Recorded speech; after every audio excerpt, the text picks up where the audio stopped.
In today's video, I'm going to teach you how to open zip RAR 7Z files with 7-zip. This quick method is perfect when you want to peek inside an archive without extracting everything to your computer.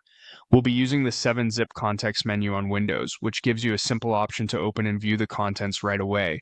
If you already have 7-zip installed and its context menu enabled, you're good to go. First, locate the archive you want to look inside.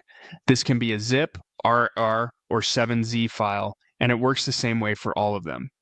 Now, press and hold the Shift key on your keyboard, and while holding it, right-click the file. Holding Shift expands the right-click menu, and that's useful because it makes sure the 7-zip options are visible even if your standard menu is a bit crowded or customized. With that context menu open, move your mouse to the 7-zip entry.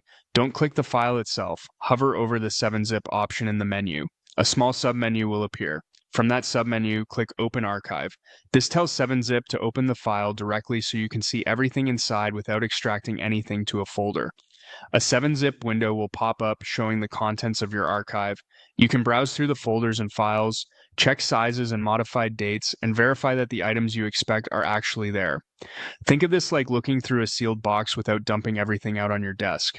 It's especially handy when you've downloaded something and just want to confirm what's included before you decide what to do next. As you look around, you can navigate within the archive just like a normal folder view. If the archive contains multiple layers of folders, you can open them, go back, and sort columns to quickly find what you need.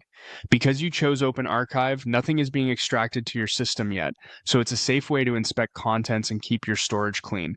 This same process applies to zip, RAR, and 7Z files alike, and 7-zip handles them consistently.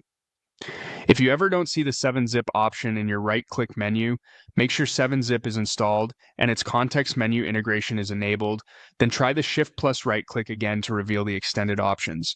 That's all there is to it. Hold Shift and right-click your archive, go to 7-zip, choose Open Archive, and you can immediately view what's inside. Simple, fast, and precise.